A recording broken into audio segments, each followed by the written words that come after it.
Olá pessoal, bom dia, boa tarde, boa madrugada, boa noite, onde quer que você esteja me assistindo. Saúdo a vocês, desejo que a gente tenha uma boa aula hoje. Meu nome é Leonardo Augusto Godinho de Oliveira Filho, minha rede social que eu trago aqui é meu Instagram, @eliofilho. Qualquer dúvida, qualquer sugestão ou alguma coisa que eu tenha deixado passar da aula de hoje, você pode me contactar na minha rede social, pelo meu direct. Prometo que eu vou responder todos os directs que vocês mandarem, tá bom? Vamos falar hoje sobre a criminologia. Meu nome está aí de novo e vamos lá fazer uma pequena introdução ao estudo da criminologia. Os pontos da aula vão ser o conceito de criminologia, vamos falar um pouquinho de história da criminologia, não tem como a gente falar de qualquer ciência que seja sem trazer um pouco da história dela. Vamos falar dos objetos de estudo da criminologia, que eles são muito importantes e já foram até questão de prova para delegado federal. E vamos falar da relação da criminologia com outras ciências. Vamos lá, vamos começar? Então, o que é a criminologia? O que se tem como criminologia nos dias de hoje? Criminologia é uma ciência empírica e interdisciplinar que estuda o crime, o criminoso, a vítima e o controle social, tendo como finalidade combater a criminalidade por meio de métodos preventivos. Então, esse é o conceito mais aceito de criminologia hoje. Tá certo que se a gente for ver pela doutrina, vão existir, se formos ver 20 autores, vamos ver 20 conceitos diferentes. Mas esse é o conceito mais aceito pela doutrina. Para a galera de concurso, esse é mais ou menos o conceito que cai em concurso, tá bom? Vamos falar mais ou menos de cada aspecto desse conceito. Vamos falar o que é empirismo, o porquê dessa interdisciplinariedade. Vamos falar do crime, do criminoso, da vítima e do contexto social. Calma que ao longo desse curso a gente vai colocar tudo no seu devido lugar. E, repito, qualquer dúvida é só falar comigo na minha rede social, pode mandar mensagem aqui para o grupo Sucesso. E vamos lá, e a minha intenção aqui é deixar vocês sem dúvida. Se quiserem também mandar alguma questão de concurso, alguma coisa, vamos lá, vamos caminhar junto. O que é esse empirismo? Empirismo, ele é a experiência. A gente vai conseguir ver que a criminologia, ela não é uma ciência, que ela é uma ciência do dever ser, ela é uma ciência do ser. Se observa primeiro e se conclui depois. Ela se baseia na observação e na realidade dos fatos. A gente vê a criminalidade como ela é, os índices de criminalidade como eles são e não como eles deveriam ser, tá bom? Enquanto o direito é uma ciência do dever ser, a criminologia é uma ciência do ser. Vou citar um caso bem curioso aqui. Existe no Brasil um crime chamado moléstia de cetáceos. Só tem uma lei muito esparsa, quem quiser pode até me mandar depois qual é essa lei. E que se eu desconheço qualquer processo que tenha acontecido com relação a esse crime. Por quê? Porque não se tem, muitas pessoas até nem conhecem. Cetáceos são animais da família dos golfinhos e que não quase como uma letra morta. Então a gente vê o direito é uma ciência que busca punir tais coisas.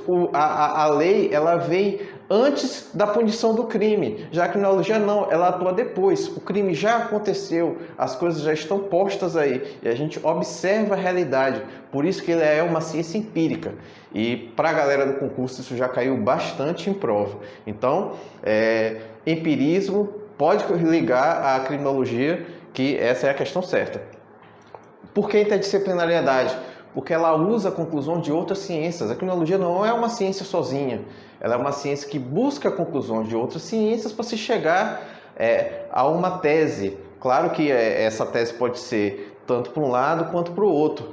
Mas ela sempre busca o raciocínio de outras ciências. Claro que a gente usa o direito, mas a gente também se usa das conclusões da medicina legal, da psiquiatria, da biologia, da antropologia, da sociologia e de tantas outras ciências que puderem ajudar a criminologia, inclusive até a estatística. A gente vê as cifras de criminalidade, vê como elas são, vê quantos crimes ocorreram em determinado lugar para poder se chegar a uma conclusão, para poder se chegar a uma tese, tá bom? Passado isso, a gente vai falar um pouco da história da criminologia. Vou tentar colocar vocês como que o pensamento criminológico foi ocorrendo ao longo da sociedade, ao longo do mundo. Temos duas fases bem delimitadas. Aliás, não muito bem delimitadas, porque a gente vai ver que o marco, onde acaba uma e se inicia a outra, a gente vê que esse marco não é muito assim, não é uma cisão exata. Nada na história é uma cisão exata. A gente vai ter um período de transição e depois vai se perceber que claras diferenças entre uma e outra. A gente tem o período pré-científico e o período científico. Tá bom? Trago aqui uma fase de Göppinger. A criminologia tem uma curta história, porém um longo passado. Por que dessa afirmação tão sábia? Porque é impossível delimitar quem foi a primeira pessoa que pensou em um bem jurídico tutelado que poderia ser trazido para o direito. É impossível se chegar, a gente seria quase que um regresso ao infinito. Então, por isso, ele traz isso aqui, que a criminologia tem um longo passado. Por isso, com essa afirmação, a gente consegue perceber que, com essa delimitação dos períodos pré-científico e o período científico, eu vou tentar trazer para vocês mais ou menos onde acaba um e começa o outro. Tem uma pequena divergência doutrinária com relação a essa cisão onde termina um e começa o outro, mas a gente vai ver o que é mais aceito, o que é menos aceito e vamos lá. O período pré-científico ele inicia-se na antiguidade.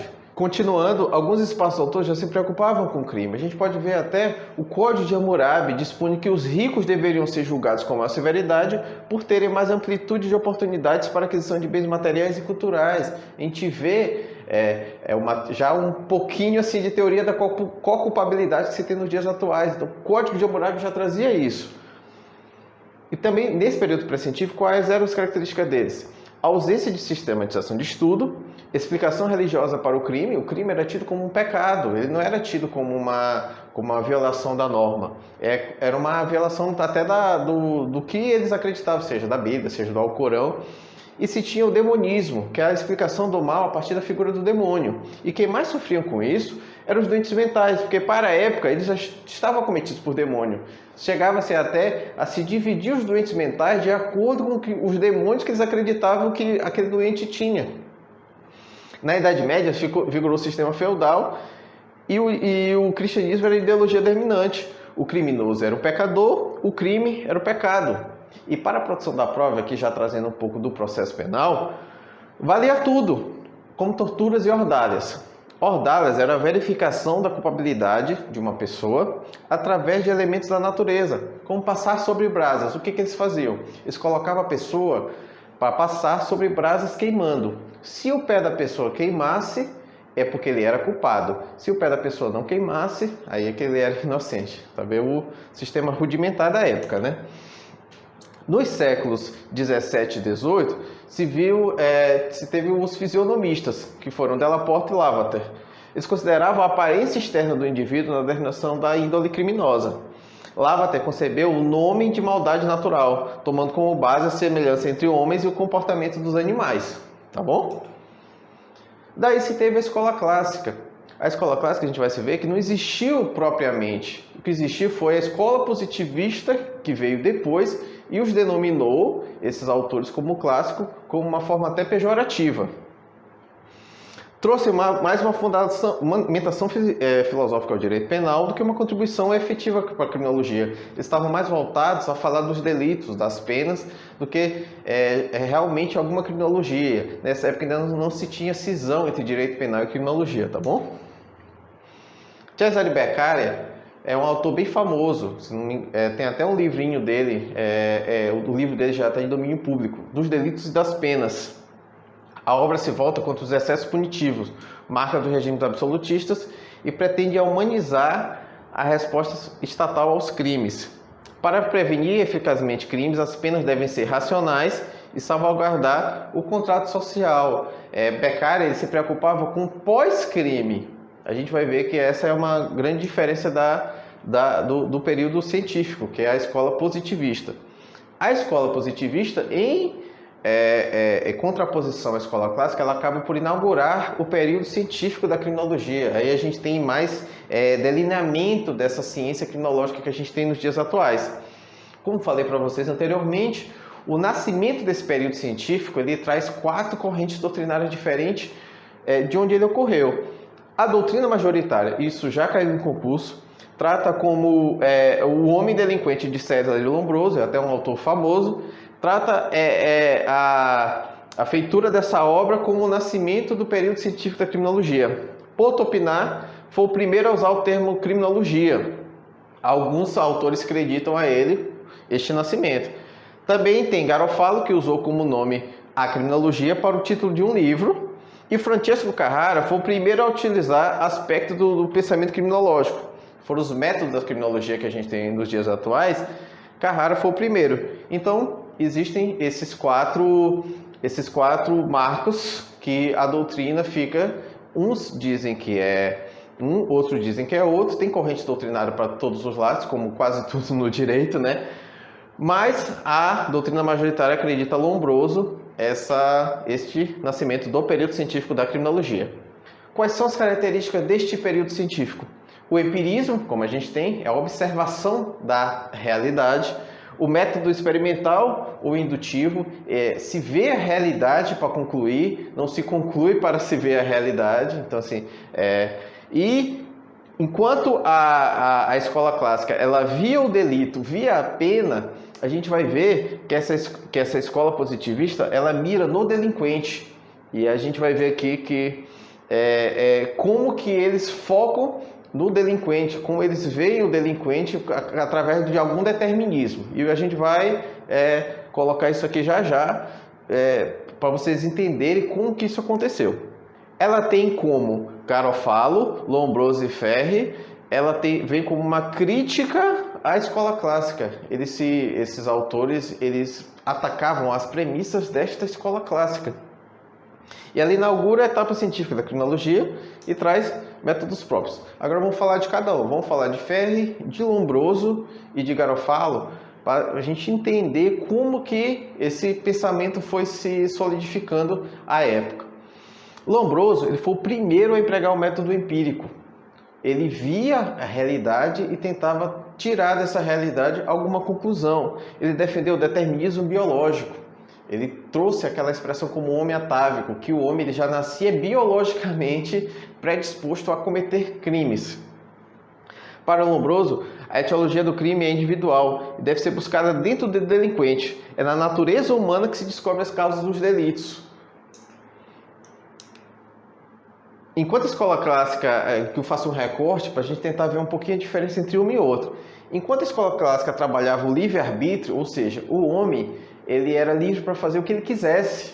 O crime era um desvio daquilo ali. Ele deveria ser punido com uma frustração dessa liberdade.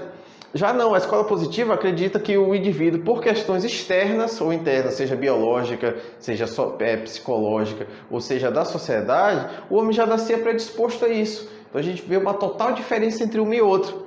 A escola positiva estudou as causas da criminalidade, a fim de individualizar as medidas adequadas para removê-los, intervindo sobretudo no sujeito criminoso. Então o que acontecia? Enquanto a escola clássica ela tratava o crime em si e a sua punição, a escola ela tratava a causa, a escola positiva ela tratava a causa do crime e como se fazer para esse crime não ocorresse, tá bom?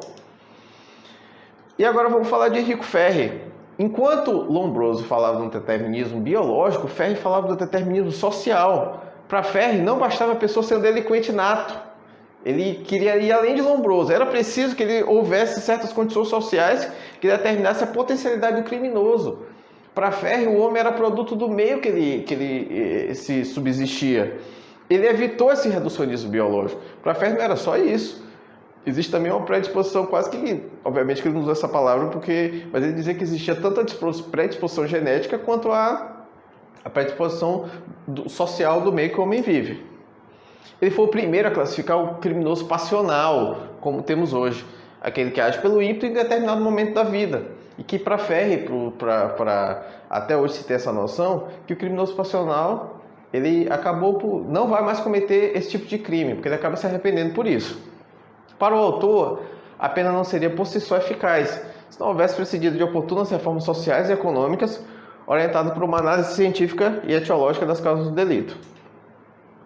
Aí vimos aqui agora para Rafael Garofalo. Ele foi o primeiro a utilizar o termo criminologia, por isso que ele também é colocado como um dos precursores desta nova ciência. Ele procurou o determinismo psicológico.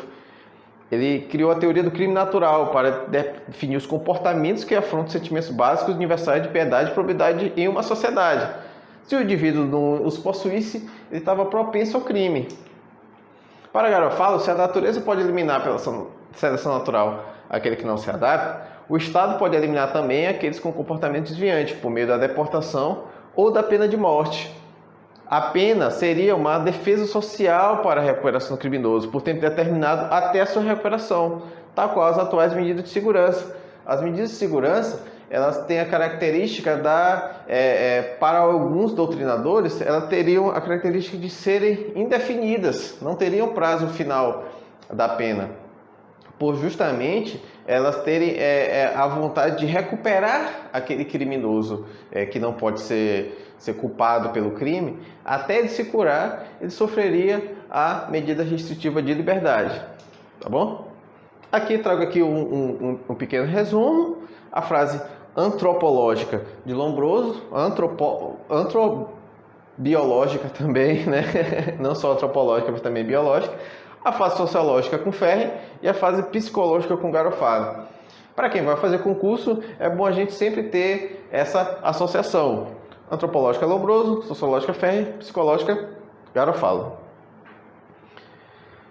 A gente acha que Lombroso foi há muito tempo e que essas premissas de Lombroso não podem mais voltar a ocorrer, mas eu vou mostrar para vocês que Lombroso não estava tão errado assim. Às vezes a gente olha com certo preconceito por alguma teoria antiga, mas a gente está aqui que é para mostrar para vocês que às vezes aquela conclusão que parece ser tão assim atávica, tão absurda, ela não é tanto assim.